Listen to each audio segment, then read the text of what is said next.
चालकाचा ताबा सुटल्याने सांगली कोल्हापूर रोड येथील उदगाव येथील पुलाचा कठडा पाडून भीषण अपघात। बुधवारी मध्यरात्री 1च्या सुमारास ही घटना घडली। या अपघातात 3 ठार तर 3 गंभीर जखमी।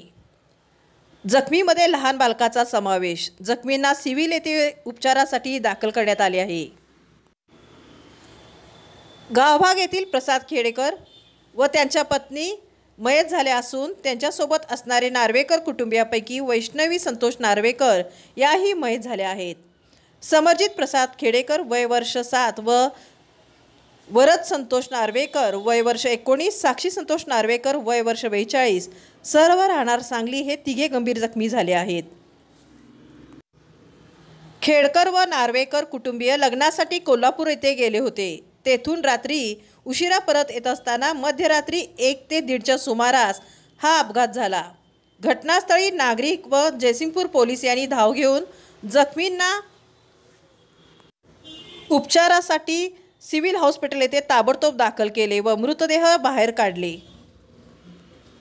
याच ठिकाणी 3 वेळा यापूर्वीही 4 चाकीच्या दुर्घटना घडल्याची माहिती स्थानिक नागरिकांनी दिली आहे।